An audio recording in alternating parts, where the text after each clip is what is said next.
Olá, meus irmãos, a graça e a paz. Estamos na aula número 2 de Eclesiologia. É a segunda aula, e com esta aula nós estaremos fechando os estudos de Eclesiologia. Então, vamos já para a nossa tela e esperando que esta aula seja uma bênção para vocês. Muito bem. As funções da igreja. Quais são as funções da igreja? A igreja tem várias funções, mas temos algumas mais destacáveis, que é a adoração, a edificação dos fiéis, a evangelização e a comunhão. Então, são três coisas importantes são algumas coisas importantes como funções da igreja. As ordenanças da igreja. Antes de entrar nas ordenanças, vamos lá. As funções da igreja. Adoração. Observe, não é apenas aquele chamado período de adoração. Adoração, ela vai além disso. Você pode adorar a Deus enquanto você está ouvindo a palavra, enquanto você está estudando a palavra. Você pode adorar a Deus enquanto você está servindo. Então, a adoração ela vai além de um período que nós achamos que é aquele período em que você é incitado a levantar suas mãos, levantar e se quebrantar diante de Deus. Vai além disso. A adoração ela poderia e deve ser parte integrante da nossa vida. A adoração ela tem que ser, na verdade, um estilo de vida. Jó, em meio àquela tribulação toda que ele estava passando, diz o texto que ele adorou. A edificação dos fiéis. A edificação dos fiéis advém da nossa comunhão, advém de nós juntos aprendermos a palavra de Deus. Um exemplo maravilhoso é a escola bíblica dominical, os nossos cultos de ensino, as nossas atividades. Ali nós somos edificados, vamos amadurecendo na fé. A evangelização, ela vai além de qualquer programa de evangelismo. A evangelização, na verdade, é a proclamação do evangelho. Você proclama o evangelho na sua casa, na sua vizinhança, na rua, aonde você estiver, você vai estar evangelizando. E a evangelização, ela é uma função da igreja. Então, como você como membro do corpo de Cristo, você consequentemente já estará exercendo isso. A comunhão também, que é importantíssima. A Bíblia nos diz de uma maneira muito clara: se andarmos na luz, como Ele está na luz, temos comunhão uns com os outros, e o sangue de Jesus, seu Filho, nos purifica de todo pecado. Então, estas são as funções da igreja. Não se esqueçam: adoração, edificação, evangelização e comunhão. As ordenanças da igreja. Observem bem que nós temos, biblicamente, duas ordenanças: o batismo e a ceia do Senhor, que são símbolos da nossa fé. Então, o batismo, ele mostra a nossa identificação com Cristo em sua morte e ressurreição. A ceia do Senhor é tal qual ele disse: fazer isto em memória de mim. Porque a Bíblia diz: todas as vezes que nós tomarmos do pão e tomarmos do cálice, nós estaremos anunciando a morte do Senhor até que ele venha. Então, são duas ordenanças para a igreja: o batismo e a ceia do Senhor. Vamos entrar agora no governo da igreja, o governo eclesiástico. Bem, há diferentes formas de liderança e organização. Tem a episcopal, a presbiteriana e a congregacional. Eu não vou me ater muito, mas vamos tomar como modelo o governo da nossa igreja, a Igreja Batista Peniel.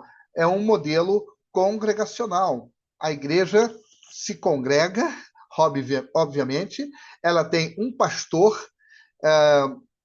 que a igreja elegeu, certo? E o pastor está autorizado pela igreja a tomar determinadas decisões. Porém, o pastor ele não governa sozinho, ele é assessorado. Nós temos aqui na nossa igreja a parte administrativa da igreja e temos o lado espiritual, ou seja, a parte administrativa cuida de toda a parte material, pagamentos, compras, administração em geral, pagamentos, etc. E, e o lado espiritual é a pregação da palavra, aconselhamento, evangelismo, missões, os demais trabalhos que a igreja faz, incluindo as obras sociais. Então, para tanto, é necessário um bom governo, uma boa administração, mas temos várias formas de governo. A episcopal vem da palavra episcopo, é um supervisor que controla tudo. Tem a presbiteriana, que é um grupo, é um presbitério, um grupo de líderes que governam, e o congregacional, que é o modelo que eu estou lhes dando. Vejamos aqui a importância da eclesiologia.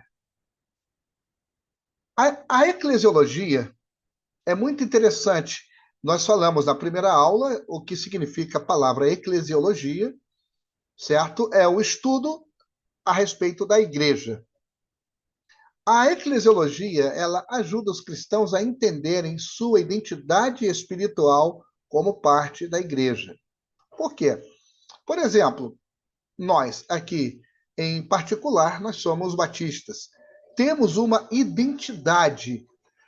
Não estou dizendo que com isso eu serei salvo porque eu sou batista. Absolutamente.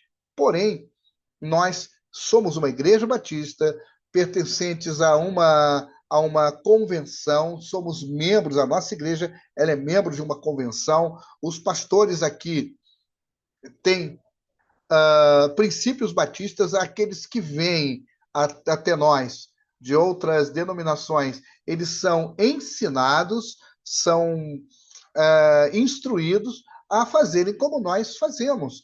Então, a eclesiologia, ou seja, esse estudo da igreja, se eu esmiuço esta palavra, ela vai nos ajudar a entender a nossa identidade espiritual. Porque nós vemos que há muitas pessoas que entram e saem das igrejas e não têm nenhuma identidade espiritual. E nós temos princípios como igreja. Os membros são batizados, certo? O membro, ele é membro de fato e de direito se ele for batizado, se ele vier de outra igreja, transferido, ou, no caso, em alguns casos, se ele está se reconciliando, ou seja, ele foi membro de uma outra igreja, ele, por A ou por B ou X, ele se afastou e ele agora está se reconciliando. Então, ele dando provas do seu arrependimento e outros requisitos, ele também poderá ser membro da igreja. Porém, há uma identidade, isso é muito importante. Nós precisamos, inclusive, falar uma mesma linguagem. Então, eu sempre digo que eu não posso, eu tenho que ser coerente e coeso com o pastor e com os demais pastores e com a própria igreja. Coeso e coerente. Então, a eclesiologia, ela nos ajuda enquanto a isso. Ela promove também uma visão bíblica sobre a missão da igreja no mundo. Quando nós estudamos a eclesiologia, nós vamos ver a importância da missão e, primeiro, da visão bíblica sobre a nossa missão no mundo. O que nós estamos fazendo, o que deveríamos fazer e o que podemos estar fazendo. Um estudo mais aprofundado da eclesiologia vai nos ajudar em muito sobre a nossa missão no mundo. Também ela vai nos proteger contra erros doutrinários e práticas não bíblicas. Toda a igreja, ela tem que ter, é importante que ela tenha a sua declaração de fé baseada na Bíblia, tendo a Jesus Cristo como a cabeça da igreja e a palavra de Deus como a sua única regra de fé e prática. Então, quando nós estudamos, conhecemos a doutrina da igreja, nós estaremos também protegidos contra erros doutrinários e práticas não bíblicas, que não são poucas. Se nós formos ver bem, atualmente, igrejas que se dizem bíblicas estão cometendo grandes erros doutrinários e práticas não bíblicas.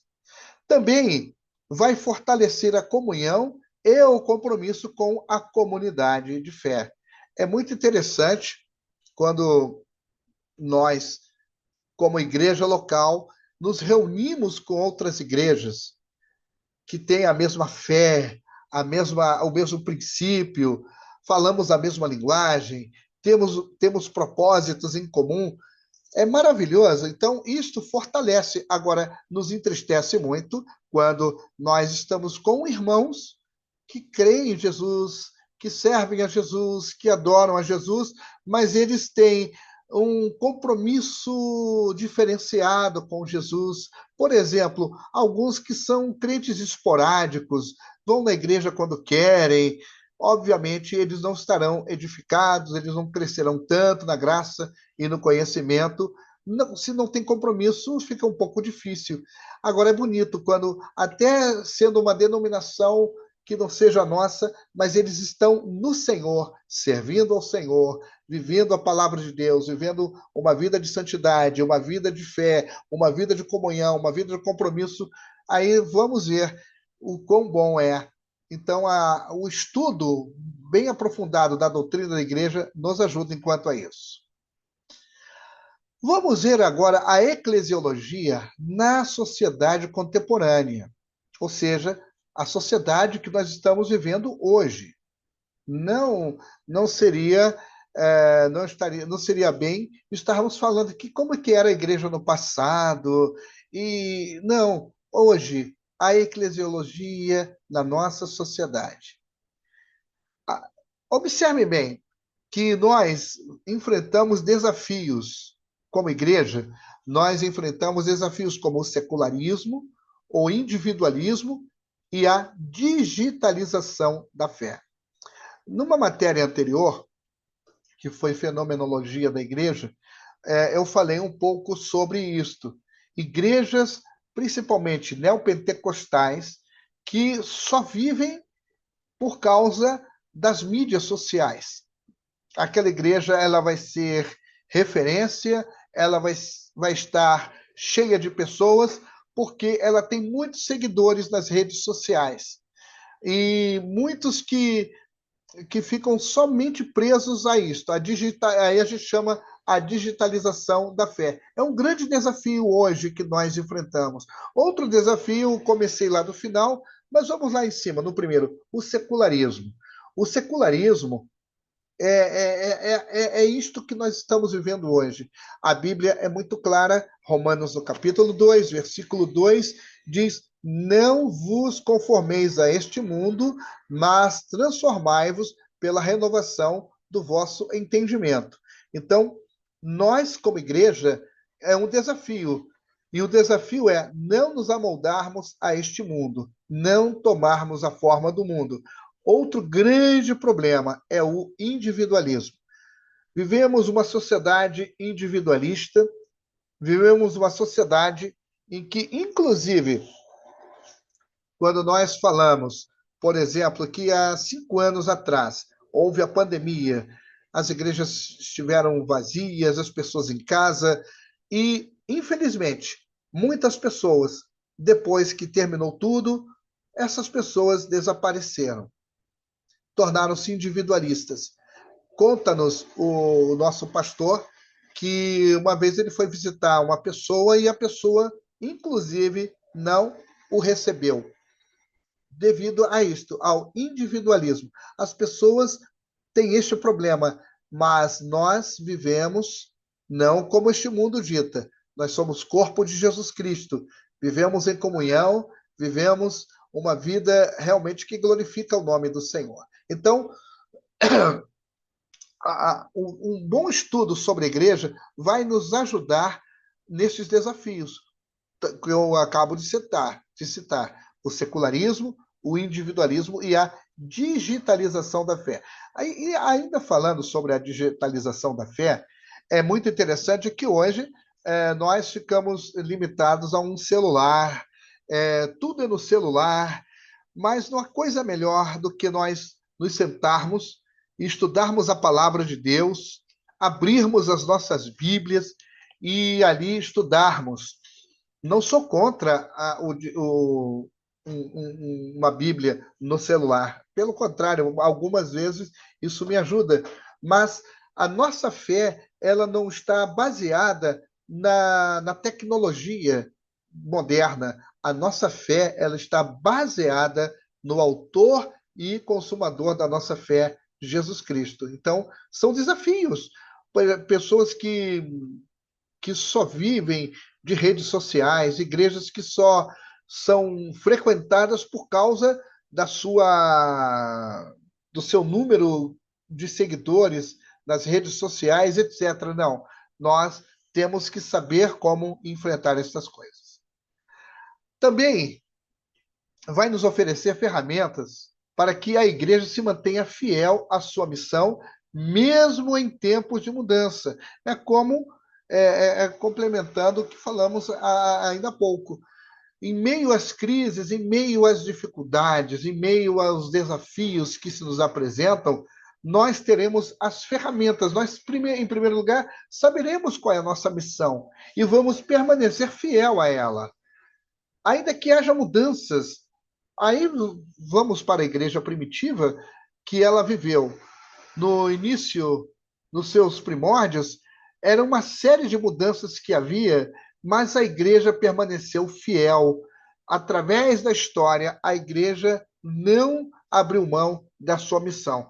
Então, não seria hoje que a igreja de Jesus mudaria a sua visão e se manteria infiel à missão que o Senhor lhe concedeu.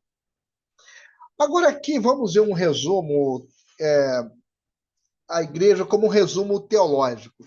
Temos aqui aspecto, você pode ver aqui, estou destacando com a setinha do mouse, e a descrição.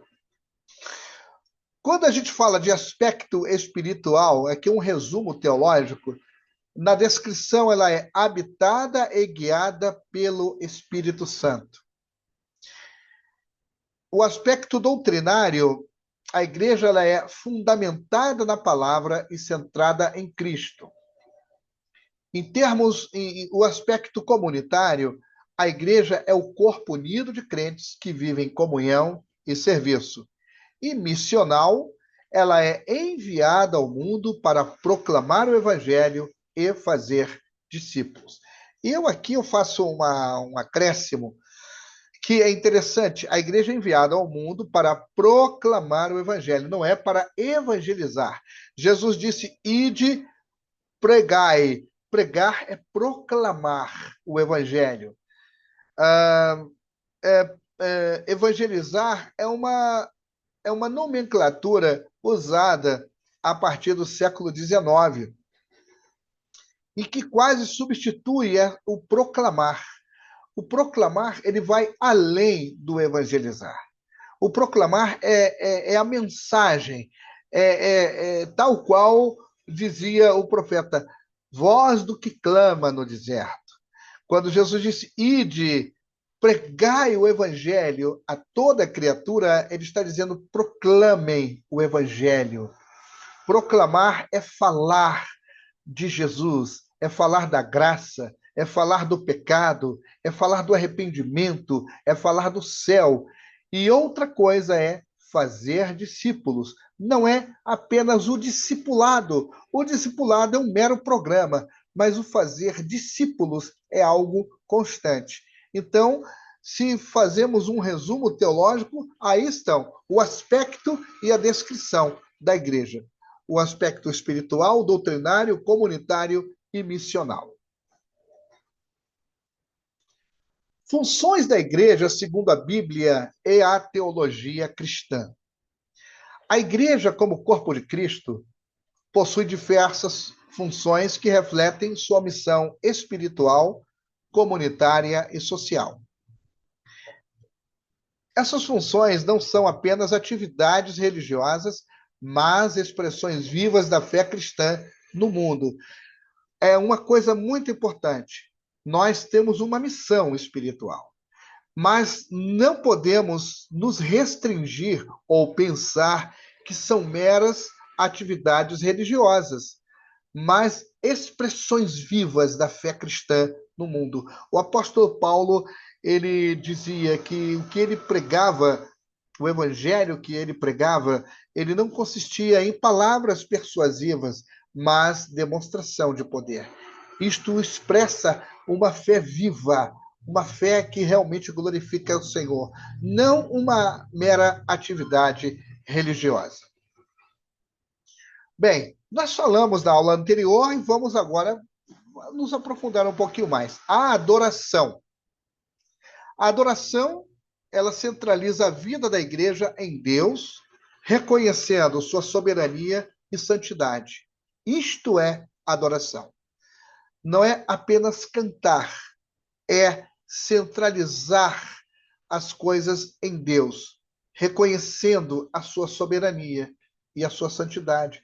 Não existe melhor expressão de adoração do que esta: Pai nosso que estás nos céus, santificado seja o teu nome. Venha a nós o teu reino, seja feita a tua vontade, assim na terra como no céu. Isto é adoração. A adoração, claro, ela é realizada por meio de cultos, louvores, orações e sacramentos. Os sacramentos seriam as ordenanças. Traduzindo melhor, sacramento é ordenança. E quais são as ordenanças? Nós já vimos: o batismo e a ceia do Senhor. O ensino e discipulado. Aqui, infelizmente, eu tive que colocar o discipulado como um método, mas são duas coisas importantíssimas. Jesus disse: ide, fazei discípulos. O fazer discípulo não é apenas ensinar. O discipulado, ou fazer discípulos, é um estilo de vida. Você tem que fazer um discípulo. Então, como é que a gente faz? Também ensinando. Então, isto transmite os princípios da fé cristã e a forma espiritual dos crentes.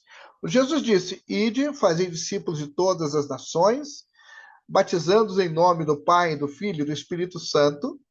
Então, é interessante, depois Jesus diz: ensinando-os a guardar todas as coisas que eu vos tenho ensinado.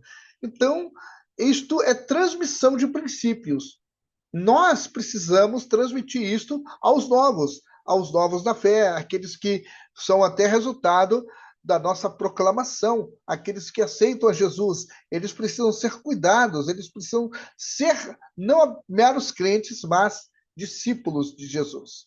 E isto baseia-se na palavra de Deus e no exemplo de Cristo. Então, nós temos aqui, eu citei já Mateus 28, 19 e 20, temos ainda Atos 2, 42, que eles perseveravam nas orações, no partir do pão, na comunhão. Então, isto baseia-se na palavra de Deus, ou seja, o ensino e o discipulado. A comunhão ela promove unidade entre os membros, fortalecendo vínculos espirituais e emocionais. A comunhão também, ela reflete o amor de Deus vivido em comunidade. Então, não são apenas palavras, são atos. Outra coisa também que é importantíssima na vida da igreja é o serviço e a ação social. Não que a igreja viva só de ação social, mas as boas obras, elas determinam quem realmente nós somos. Isto expressa o amor cristão por meio da ajuda aos necessitados e da busca por justiça. A igreja, ela é chamada a ser as mãos de Cristo no mundo. Aí vocês têm as citações bíblicas. Então é muito interessante. Se nós somos o corpo de Cristo e Cristo é a cabeça, o corpo ele tem que agir, ele tem que atuar. E nós temos que, como corpo, corresponder àquilo que Jesus é. Jesus viu a multidão e ele sentiu compaixão vendo-as que eram como ovelhas que não tinham pastor. Então, é impossível nós olharmos como está o mundo e darmos as costas. A situação é caótica, tanto espiritual quanto material. E se a gente pode fazer alguma coisa, nós vamos fazer. A oração e a intercessão. A oração é o quê? É buscar a presença de Deus, interceder pelos outros. Isto fortalece a fé, com certeza. A oração e a palavra de Deus devem andar juntas, mas aqui nós estamos falando da questão da oração e da intercessão. A Bíblia nos diz claramente que a oração de um justo, ela pode muito em seus efeitos. A igreja, ela sempre orava. A igreja primitiva orava constantemente. Os primeiros apóstolos, eles chegaram à conclusão que eles estavam tão ocupados em atender os novos crentes e eles precisavam perseverar na palavra de Deus e na oração. Eles sabiam da importância que é a oração. Nada é feito sem oração e intercessão. Essas duas coisas são primordiais na vida de uma igreja. Uma igreja que ora é uma igreja viva, é uma igreja que trabalha, é uma igreja que atua maravilhosamente neste mundo. A oração, já vimos, já falei, então é uma prática constante e essencial na vida da igreja. Então, temos aí alguns versículos.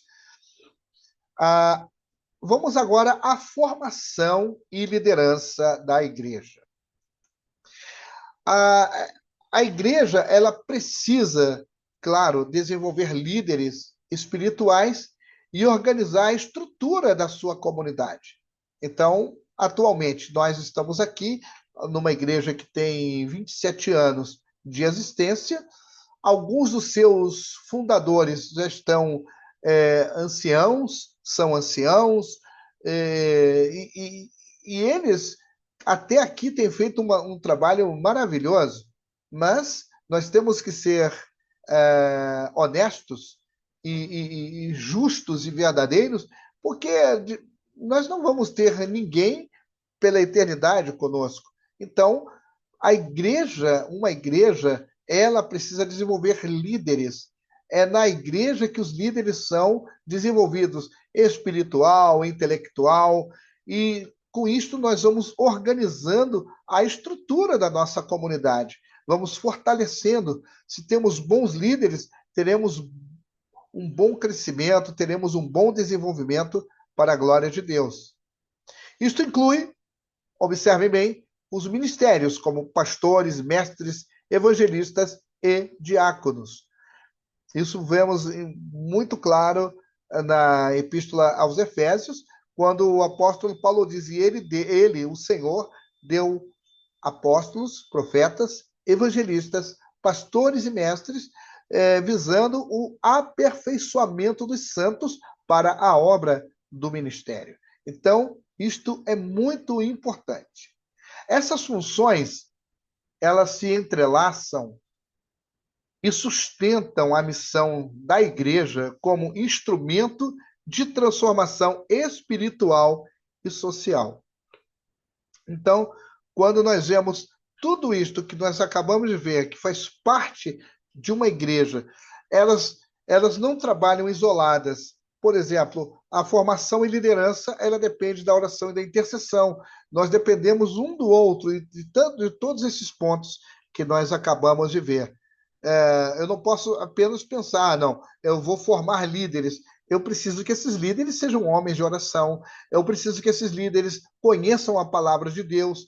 A palavra de Deus diz, por exemplo, que um pastor ele tem que ser apto para ensinar. É mister, é regra que um pastor seja também um mestre. Evangelistas, ou seja, os que proclamam, diáconos, aqueles que servem na igreja, aqueles que vão servir com no âmbito material. Então, não apenas visitas ou manter uh, abastada a mesa das viúvas e dos órfãos, mas é toda a parte social também. É uma visita, é levar a ceia do Senhor, é ajudar, auxiliar o pastor e até, eventualmente, pregar o evangelho. Assim eram os primeiros diáconos. Um exemplo disso era Estevão. Então, meus irmãos, com isto, nós já vamos concluindo a nossa nós vamos concluindo a nossa lição, nós vamos já deixando de compartilhar, e eu desejo, meus prezados irmãos, que este breve estudo tenha sido de edificação, de bênção para vocês. Então, nós vamos então aqui terminando esta aula e vamos entrar já num outro assunto na próxima aula. Assim que Deus abençoe vocês rica e abundantemente.